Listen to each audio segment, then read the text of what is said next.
Dien, Dieva mīļotie! Kā jau zināt, es esmu cilvēks, kas stāv aiz lūkšanu kapeles, kuram Dievs ir iedevis šo vīziju par lūkšanu kapelu, un jā, Dievs ir devis man šo vīziju, ka viņš vēlās celt tādu kapelu pār Latviju no mūsu dažādu konfesiju brāļiem un māsām, mūsu lūkšanām, lai mēs satiekamies tādā kā kalnā un iznākam ārā no savām nometnēm šajās lūkšanas stundās un satiekamies, lai lūgtu par svarīgām lietām Kristus baznīcā, Kristus miesā. Un es ticu, ka tas ir kaut kas, ko Dievs man ir uzticējis, jo viņš ir devis arī vārdus, kas apstiprina, ka viņš to darīs, ka viņš cels šo kapelu, un ka mans uzdevums ir pavēstīt, ka tādu kapelu viņš ceļ un aicināt, un es esmu tiešām no sirds pateicīga un pazemībā raugos uz to, kā Dievs to dara, kā viņš to ceļ no dzīviem akmeņiem, no mums katra viena, no jums, kas pieteicāties, kas kalpojāt ar savām lūkšanām dedzīgi šajās 90 stundās. Tās bija gandrīz 4 diennaktis, kad mēs kopā pavadījām no 10. līdz 13. janvārim lūkšanās pa vienam, pa diviem, gandrīz 3/4 daļas, pat vairāk stundas. Mēs bijām pa 2 šajā laikā. Tātad kopā kādas 140 stundas, lūkšanas stundas mēs pavadījām, nesot Dievu priekšā šos nolūkus par Kristus baznīcu, par atmošanos, par draudzes ganiem, par mūsu pašu tīrību un šķīstību. Un es tiešām ticu, ka caur mūsu lūkšanām Dievs dara, viņš uzceļ vecās posta vietas, viņš liek rasties tuksnesī upēm, kā viņš arī šajā Zoom lūkšanu laikos, kas mums bija caur šīm dienām ejot no rītiem, arī tur Dievs spēcīgi uz mums runāja caur savu vārdu, ka viņš tiešām atjaunos vecās posta vietas un ka viņš pagodināsies tieši tajās vietās, kur ir visbezcerīgākā situācija, draudzes, un varbūt kuras ir tiešām panīkušas un gandrīz jau nomirušas, bet ka kungs cels no jauna augšā savu namu, viņš darīs atkal par lūkšanas namu, un es esmu tik ļoti pateicīga par visām vietām Latvijā,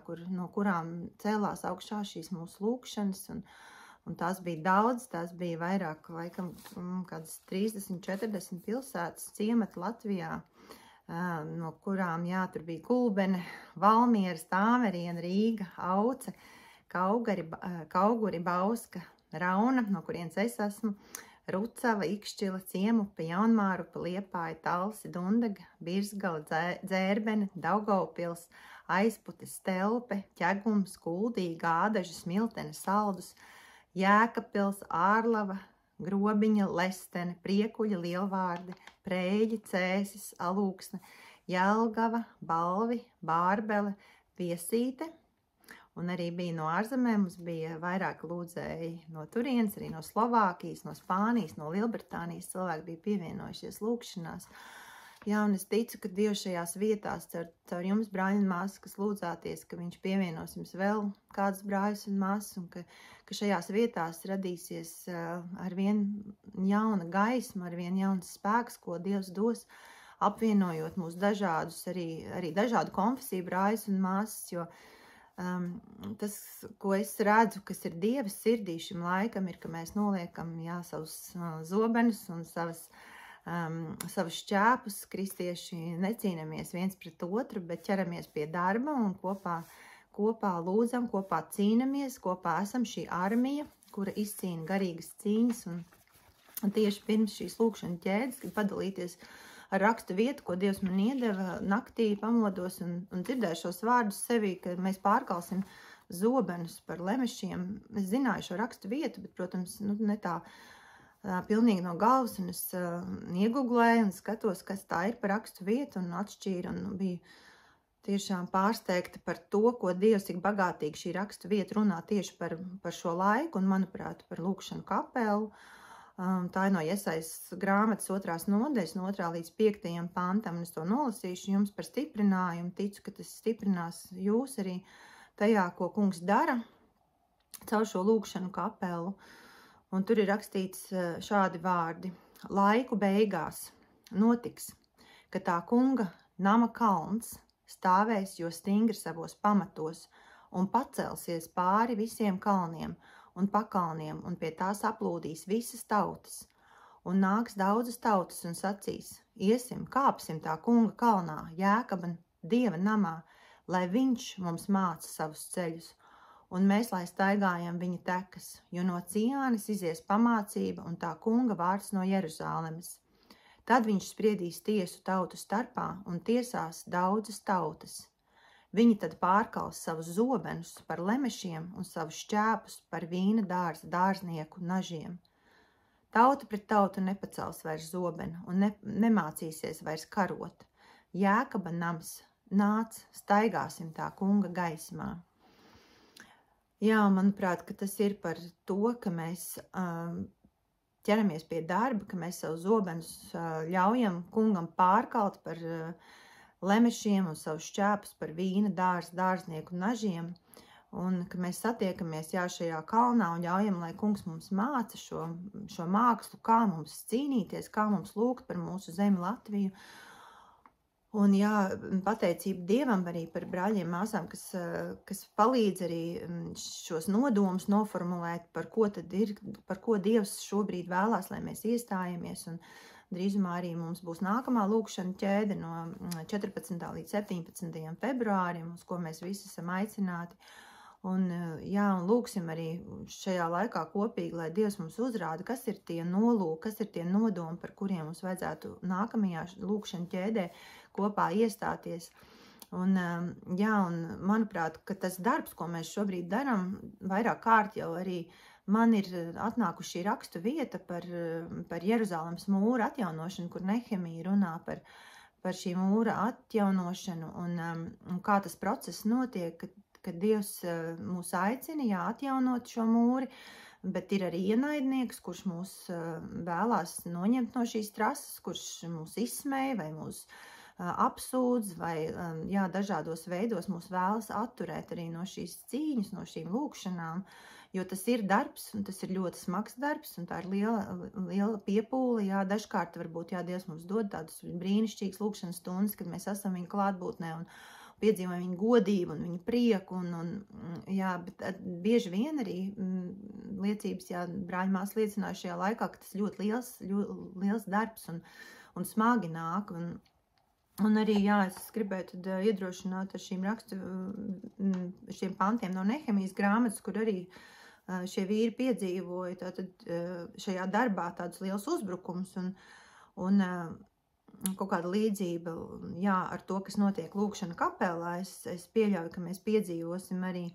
Un tur ir rakstīts tā, Nehemija 4.2, tur ir tāds pāns, ko grib šie nožēlojamie jūdi, vai viņiem to tā atļaus, vai viņi tiešām kādreiz nesīs atkal savu pateicības upuri, vai viņi reiz būs ar saviem darbiem galā, vai viņi grib lasīt ārā no pelnu kaudzēm un no jauna likt lietā akmeņus, kas jau sen sadedzināti. Un manuprāt, ka tas, kas ir mūsu baznīcā šobrīd, mēs daudzi paši varbūt esam kā šie sadedzinātie akmeņi, kas ir malā nomesti bijuši, un arī mūsu brāļi un māsas, par kuriem mēs lūdzamies. Un tiešām Dievs, es ticu, vēlās, kā Pāvils raksta par šiem dzīvajiem akmeņiem, ka viņš grib izcelt mūs ārā no šiem pelniem un ka viņš vēlās mūs no jauna likt lietā. Tātad no Pāvila šī Pāvila vēstules arī rakstu vieta, kur mēs arī saņēmām šajās dienās Zoom lūkšanās, ir šī rakstu vieta no 1. Pētera 2.5, un uzceliet no sevis pašiem kā dzīviem akmeņiem garīgu namu un topiet par svētu priesteri saimi, nesot garīgus upurus, kas Dievam ir patīkami caur Jēzu Kristu. Un Dievs tiešām, es ticu, ar mūsu lūkšanām atjauno ņem šos akmeņus, kas varbūt ir nederīgi, kuros ir šī dzīvības dzirksts, viņi ir svētā gara iemantota ļaudis, bet kuri ir, varbūt šī liesmiņa ir apdzisusi viņos, un ka mēs ar savām lūkšanām esam modinājuši šos mūsu brāļus un māsas, un ka mēs to redzēsim un piedzīvosim, kā Dievs ceļ augšā šo savu namu atkal par lūkšanas namu, kā mēs iekarstam un atgriežamies pie pirmās mīlestības, pie dedzības svētajā garā. Un viņš tālāk Nehemijas grāmatā viņš raksta: nebīstieties no viņiem, atcerieties to kungu, kas ir liels un bijājams, un cīnieties par saviem brāļiem, par saviem dēliem, savām meitām, savām sievām un savām mājām. Tātad kungs mūs iedrošina, lai mēs nebīstamies, lai mēs cīnamies. Nebīstamies no ienaidnieka, visiem šiem meliem un ugunīgajām bultām, bet turpinam šo garīgo cīņu. Un vēl 19. līdz 20. pantam ir rakstīts: darbs ir liels un plašs, un mēs uz mūra esam tālu, cits no cita atšķirti. Tanī vietā, kur jūs dzirdēsiet tauras skaņu, tur sapulcinieties. Pie mums mūsu Dievs cīnīsies par mums. Jā, tad arī šis pāns ir par to, ka mēs esam it kā tālu viens no otra šajā lūkšana ķēdē, bet ka kungs ir spējīgs mūs sapulcināt tajos brīžos, kad tas ir nepieciešams, kad mums jāiestājās kaut kā īpašāk vienam par otru, un arī šajā laikā, šajās dienās mēs piedzīvojām, ka bija šis ārkārtas zooms, kurā mēs lūdzāmies par šo traģēdiju Ventspilī, un burtiski pusstundas laikā Dievs deva mums iespēju satikties zoomā. Mēs bijām vairāk kā 30 cilvēki, kas lielāko daļu no viņiem pat nepazinu, bet sapratu, ka tur bija ļoti dažādi. Bija cilvēki no dažādām konfesijām, un tur nebija nekādas sarunas, diskusijas, nebija par to, cik mēs esam dažādi, bet mēs vienkārši kopā varējām lūgt un saukt uz Dievu. Un, jā, protams, tur bija ļoti sarežģīta, šī situācija ļoti sāpīga un sarežģīta, bet Dievs mums deva iespēju iestāties. Un tāpēc es ticu, ka šis laiks ir ļoti, ļoti tāds nopietns mūsu zemē Latvijā, un ka mums arvien biežāk varbūt nāksies iestāties šādos krīzes brīžos vienam par otru un par grūtām situācijām. Un Dievs dara ko jaunu, viņš veidoja mūsu šo kopību caur lūkšanām, dažādu konfesiju kristiešu lūkšanām. Un es gribu arī nocitēt mūsu māsas Agneses Gustas, kas palīdzēja veidot lūkšanu palīgu viņas teikto par šo laiku. Un viņa ir teikusi tā: mēs ticam un paļaujamies, kungs, ka jau drīz mūsu zemē un baznīcā piedzīvosim īpašu Dieva darbu un spēka parādīšanās laiku, iespējams jaunos veidos caur neierastām vietām un notikumiem. Un jā, es tiešām ticu, ka Dievs mūs arī turpinās svētīt šajā iecerē lūgt par Latviju, un ka mēs varēsim arvien garāks un arvien vairāk šīs lūkšanas vadīt, un ļoti gribētos un piedzīvot arī to, ka Dievs dod, mēs varētu šo lūkšanu kapelu ar laiku izveidot tiešām 24/7, ka mēs varētu nākt kopā, būt kopā šajās lūkšanās nemitīgi par Latviju. Un nemaz tik daudz mūsu nevajag. Ir tikai es rēķināju, ja mēs 1 stundiņu nedēļā katrs paņem, tad tie mēs būtu 336 lūdzēji. Ja mēs pa 2 lūgtu katrā stundā, tad tur nemaz, jā, šajā grupā mēs esam vairāk par 400. Tad katram vajadzētu paņemt tikai 1 lūkšanas stundu nedēļā. Un mēs jau nosaktu Latviju 24/7.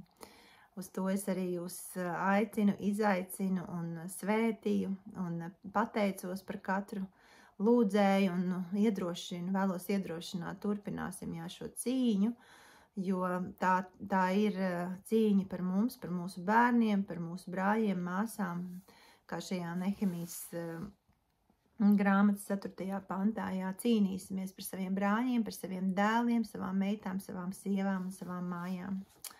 Lai Dievs mums uz to visiem palīdz, mīļie. Āmen.